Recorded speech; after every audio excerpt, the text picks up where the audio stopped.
تو بھائی اس مال کی محبت میں آ کے ہم زکوٰۃ کی طرف سے غافل نہ بنیں، بلکہ زکوٰۃ کے علاوہ صدقات بھی دیں، اللہ تعالیٰ اور برکت دے دیں گے۔ اللہ نے ہمیں اگر ڈاکیا بنایا ہے تو ہم ڈاکیے بنے رہیں، اگر ڈاک نہیں پہنچائیں گے تو ہماری پوسٹ ختم ہو جائے گی۔ نبی علیہ السلام ایک بات فرما دیں تو ان کے سچ ہونے کے لیے اتنا ہی کافی ہے، مگر حدیث مبارکہ میں آتا ہے کہ نبی علیہ السلام نے قسم کھا کر کہا کہ جو بندہ اللہ کے راستے میں صدقات دیتا ہے اللہ اس کے مال کو کم نہیں ہونے دیتے۔ اب اگر نبی علیہ السلام قسم کھا کے کہہ رہے ہیں کہ جو بندہ صدقات دیتا ہے اس کا مال کم نہیں ہوتا، مال زیادہ اللہ کر دیتے ہیں، تو پھر ہمیں گھبراہٹ کس چیز کی ہے؟ اور ہم اگر زکوٰۃ صحیح طرح سے ادا کرنے لگیں تو اسلامی معاشرے میں تو کوئی غریب نظر آ ہی نہیں سکتا۔ بہرحال یہ ایک فرض ہے اور اس کو ادا کرنے میں ہمیشہ فکر مند ہونا چاہیے، خاص طور پہ ان دنوں میں جن دنوں میں نبی علیہ السلام اس کی تعلیم دی ہے۔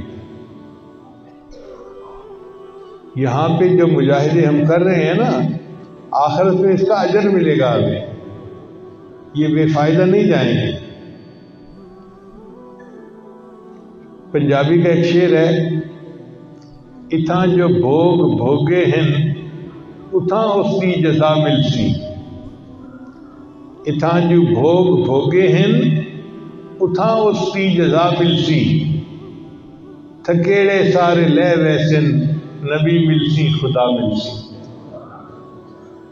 جب ہم آگے جائیں گے اور وہاں پر ہمیں نبی علیہ السلام کی شفاعت مل جائے گی اور اللہ کی رضا مل جائے گی تو دنیا کے سب مجاہدے، سب تھکاوٹیں ہماری ختم ہو جائیں گی اور پھر ہم خوش ہوں گے کہ ہم نے اچھی زندگی گزاری اور اللہ کے حضور پیش ہو گئے۔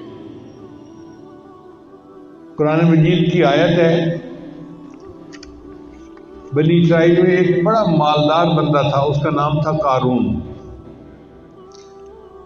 ان قارون کان من قوم موسیٰ فبغى علیہم، قارون موسیٰ علیہ السلام کی قوم میں سے تھا، پھر شرارت کرنے لگا ان پر۔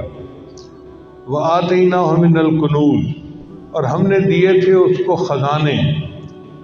ما ان مفاتحہ لتنوء بالعصبۃ اولی القویٰ، اس کے خزانوں کی، گوداموں کی چابیاں اتنی تھیں کہ بڑے طاقتور بندے بھی اس کا بوجھ نہیں اٹھا سکتے تھے، یعنی منوں ٹنوں کے حساب سے تو چابیوں کا بوجھ تھا۔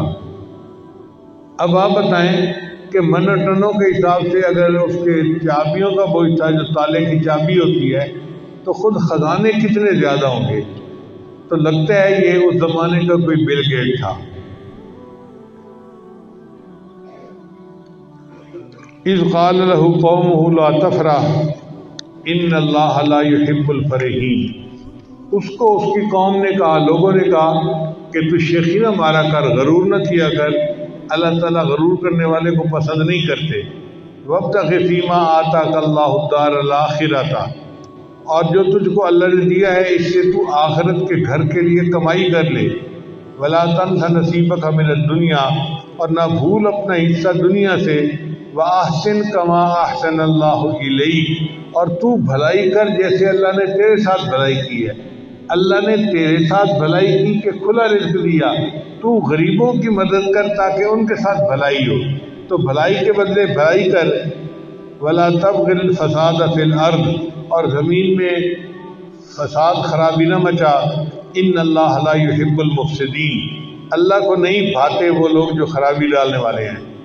کالا، اب چونکہ اس کے دل میں مال کی محبت تھی، اس نے آگے سے جواب دیا، انما اوتیتہ علی علم عندی، کہ یہ مال تو مجھے ملا ہے ایک ہنر کی وجہ سے جو میرے پاس ہے، یہ تو میں نے کمایا ہے۔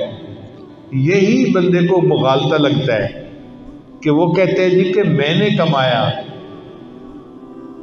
میں نے اچھے فیصلے کیے، ڈیسیژن کیے، میں نے کمپین اچھی چلائی، میں نے مارکیٹنگ اچھی کی، میں نے کمایا، میں نے کمایا۔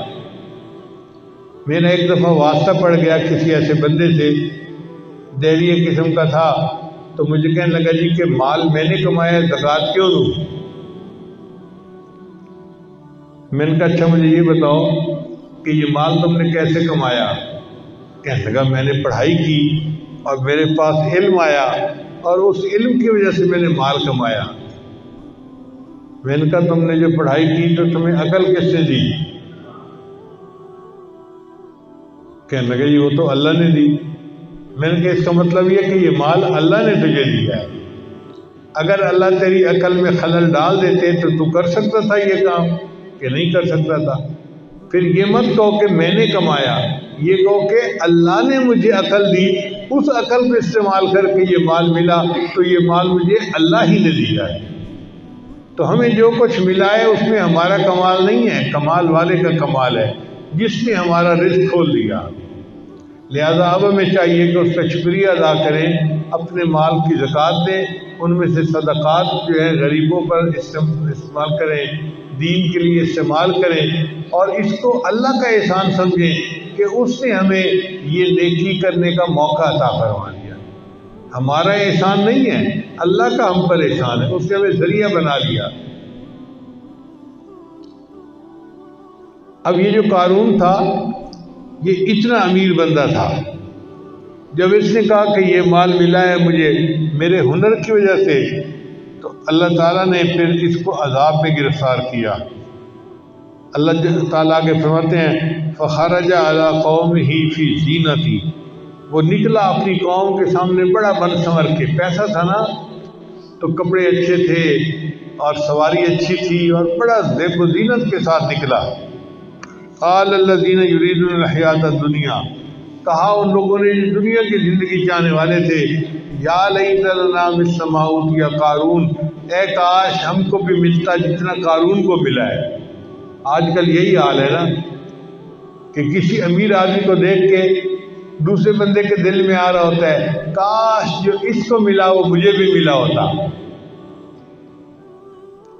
انہ لذو حظ عظیم، بے شک اس کی بڑی قسمت ہے، بڑا قسمت والا بندہ ہے۔ وقال الذین اوتوا العلم، اور کہا ان لوگوں نے جن کو اللہ نے علم عطا کیا تھا، ویلکم، ہائے تمہاری خرابی، ثواب اللہ خیر لمن آمن وعمل صالحا، اللہ کا دیا ثواب بہتر ہے اس کے واسطے جو یقین لائے اور نیک اعمال کرے، ولا یلقاها الا الصابرون، اور انہی کے دل میں پڑتی ہے جو سہنے والے ہیں۔ یعنی یہ بات انہی کو سمجھ میں آتی ہے جو صبر کرنے والے ہوتے ہیں کہ دنیا کا وقت تو گزر ہی جائے گا، اگر آخرت کی کامیابی ہو گئی تو یہ اصل کامیابی ہے۔